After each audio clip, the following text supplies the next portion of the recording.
What's up everyone? Adam Levine from Maroon 5 here. I'm actually out here doing some secret recruiting because, as you know, we're always adding new members to the band. It's like this new thing, like nobody even plays instruments or anything and you can't even hear the instruments, but we're adding new people all the time. And literally our new album cover for Red Pill Blues is just stupid Snapchat filters. And I saw this girl out here. She's been like posing for pictures and stuff for like 10 minutes. She's an expert, clearly, so we're gonna go approach her. Hey there, sweetheart. What's up? Who are you, old man? Ew, get away from me. Well, hold on there. Hold on. I can't help but notice. Are you on Snapchat there? Of course. Guess what? Guess what? I've got a great offer for you. We're actually in a band, if you haven't heard of it. I can get you verified on Snapchat. Don't fuck with me. Do you know me as like one of the coaches You're on The famous? Voice? Yeah, on The Voice. Like, I do singing and stuff. Oh yeah, I totally know that show. Really? I'm a huge fan of Maroon 4. It's like my favorite band. Well, and you guys, can I get your autograph while we're here? You know, it's actually Maroon. Yeah. Look, guys, I'm here with the singer. You're the singer. Yeah. Of Maroon number 7. It's Maroon 5. Look how cute! Oh my god. We're okay. so cute. Okay, It's listen. my new boyfriend. Anyways, do you want to be in the band or not? Like I verified on Snap. As long as you get me verified. Verified I'm on down Snap? for anything, and if I can be the Snapchatter in the band. Do you want to be in the band? Yes. All right, let's go, girl. Let's go. Get in my car. Get in my car. All right, it's right here.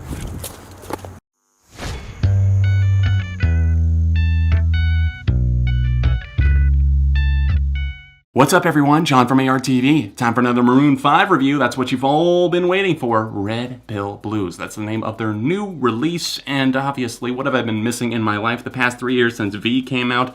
That run-of-the-mill standard album that I just detested some songs from and some that I just could not be bothered to listen to ever again. What have I been missing in my life since then? Oh yeah, it's another bland as hell, middle-of-the-road Maroon 5 record that sounds... I don't know. Actually, you know what? I have to give them some kudos, because how does a band with 1, 2, 3, 4, 5, 6, 7 members, count them, 7 members. How does a band with 7 members now and a plethora of producers that I'm looking at the list right now, there has to be at least 15 people here. You know what? Maybe they deserve some sort of medal for being the only band in the world that cannot sound like a band. They sound like 3 people maximum. Maybe somebody doing some of the instrumentals, and then a producer, and then Adam Levine, the lead singer of this band. It's the Adam Levine experience. It has been for like the past 5-7 years, something like that. Ever since Hands All Over came out, it's been just very hit or miss since then, mostly on the hit and not the miss. Oh, I'm sorry, I got that completely backwards, just like Maroon 5 did with this record. Red Pill Blues. What a terrible album title. What a terrible album cover. Just look at that. It looks like somebody shit out some Snapchat filters in about 2 minutes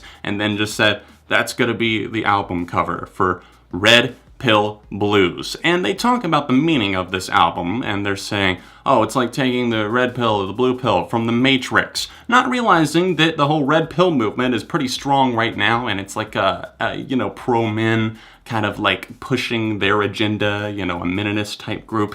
And not realizing that, they just were like, oh, because they apparently can't be bothered to do a Google search, they were like, oh, the internet trolls, they gotta ruin everything, And we're just gonna take this term and we're gonna own it and make it something different. Well, just like the rest of the internet is wondering, how are you going to do that when the album is already done, it's already written, and your record, first of all, didn't even have anything to do with the whole red pill, blue pill thing in the first place. It's just like you shit out an idea because you literally could not think of anything else, hence this album cover as well. But here, they're just in this mode of just regurgitating and just spewing out whatever comes out. And Red Pill Blues has nothing to do with this release whatsoever. It's another run-of-the-mill pop rock album that sees, instead of the band writing the songs themselves, it's Adam Levine and then a host of co-writers that just bring this thing down into the mire. And all of this being said, it's actually slightly more listenable than V. Once again, going the confusing route, the 2 lead singles from this project aren't even on the standard edition of the album that I'm reviewing today, because I don't review deluxe editions, so Cold featuring Future and Don't Wanna Know featuring Kendrick Lamar are on the deluxe, which is only being put out, I'm sure, because those got streams and they want this to debut high first week and have those big numbers. Numbers seem to have always meant a lot to Maroon 5, especially Adam, because I remember seeing interviews around the time of like Hands All Over and them saying like, oh, we're not happy with the first week's sales, so what do the next album? They go a little poppy, a little too poppy with Overexposed, and then they go even poppier on V for the most part. And even though there were a couple of great songs like It Was Always You and Maps on there, it was just all over the place and very, very hard to listen to. And now, even though overall I would say the album is more listenable, I don't know if that's necessarily a compliment because there aren't really any that are so bad that they stick out to me, like on the last record, Sugar was obviously one of those, and a couple of others that shall not be named, just some evil songs that I completely detest.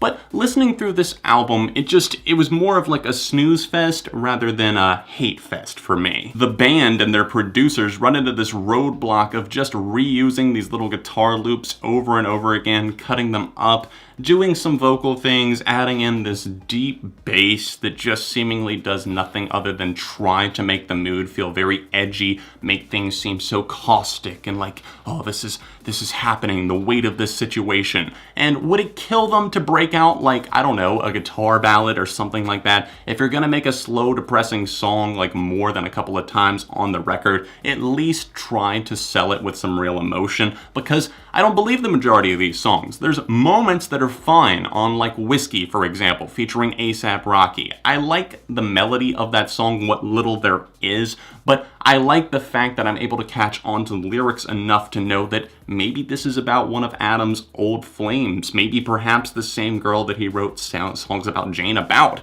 Maybe he's calling it all the way back there, maybe not. A$AP Rocky sounds fine on the track, but overall, that is one of the ones that nails it better. Then we have to sit through some of these moments like Wait, which is just so in between bright and dark. It's just absolutely horrid to me. It's very, very hard to listen to. And then Bet My Heart, which is seemingly trying to be earnest but makes itself look foolish throughout its run. And then the very, very odd track, Girls Like You, and then the closing moment, Closure, which is Maroon 5 trying to get back to their roots, I think, but it's so damn repetitive, it kills almost instantly any notion that I might have had that, oh, this could be a good song. And guess what? This track is 11 and a half minutes long. I don't know, were you guys watching too much Stranger Things? You were hooked on the number 11? Why else would this song be 11 minutes? Who's looking for an 11-minute song on a pop album? On a pop album where literally all it is people jamming in a non-coherent way. It just kind of rumbles around. It's literally just like watching somebody spin in a circle while like strumming a guitar, doing a couple of other things, maybe lightly singing in the background, and it literally goes nowhere. Why does this exist? Who I Am featuring Lunch Money Lewis is pointless. He's only featured for 14 seconds from 1:59 to 2:13. I sat there and counted because it felt so brief it was over before it even started. It's just like Wiz Khalifa on Payphone. That song that felt so pointless because they were like, I guess we're gonna need a rapper on this song. What are we gonna do? Oh, let's call somebody like Wiz or Lunch Money Lewis that have some popularity and, I don't know, give us more cred with the rap community, and we're like hip-hop crossovers, and it just feels like a fail. This song has this weird synth tweak that's going throughout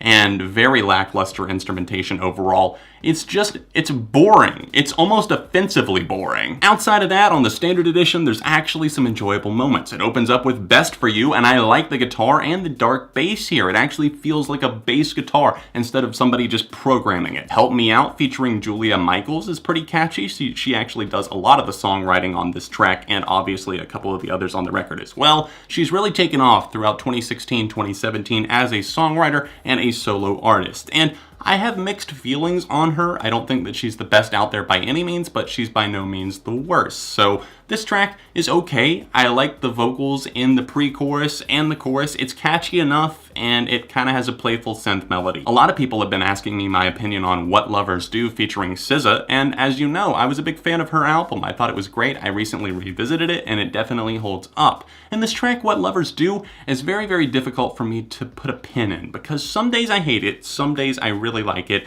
And then days like today, I'm just feeling kind of in between. And that's honestly where I land on this song. Because it starts off kind of weird. It has that looping.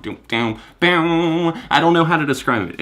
It's a nail biter. Because I sit there and I listen and I'm like, I don't know how I feel. How do I tell them how I feel about it? Sis is okay. She's a little bit more limited than I would have wanted her to be on a song like this, and it is not really necessarily her vibe, but it's an okay feature. And then I kind of have it in my head all the time, so it must be doing something. It's not like so annoying, but the ooh, ooh, ooh, ooh, ooh. Wow, why did I try to sing that? I sounded like a monkey there, that was awful. The biggest surprise on this record for me was Lips on You, which was co-written by Charlie Puth, who has actually been doing okay this year, you know? I'm not hating him like I did in 2016 with 9-Track Mind. That was a bad start to my 2016. So I kind of was like, I'm gonna stay clear of this guy. But then he came out with attention. He started co-writing some songs that I thought were okay. And here we have Lips on You, which is definitely a very, very interesting moment. I really like the synth tone on this one, the pattern, the way that it builds, and it almost gives you a totally different vibe, something more atmospheric.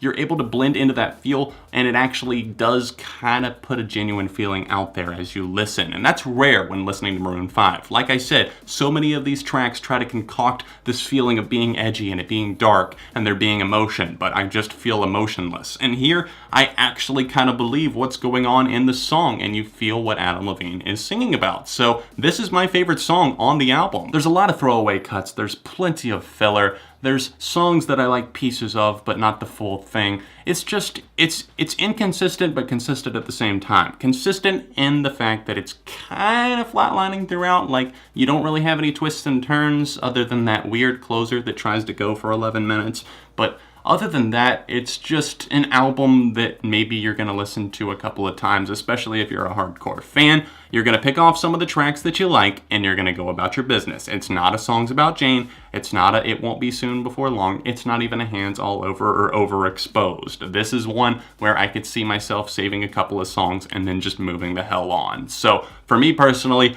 I am going to give this a strong 2, a 2 out of 5. I was thinking about a 2.5, but it just wouldn't be fair because I know that these songs don't merit any kind of replay factor for the most part, or really any kind of shelf life. So here you have it, a forgettable album with a horrible album cover and 7 people sounding like 1 or 2, and all of those producers seemingly doing not much of anything. Don't forget to drop a like on the video, and keep in mind, it's all just my personal opinion. The direct link to my Patreon is right there in the corner of the screen, another Maroon 5 review right here, or another recent pop review right over here. All of my social media can be found linked in the description down below, and other than that, I'm gonna see you very soon right here on ARTV.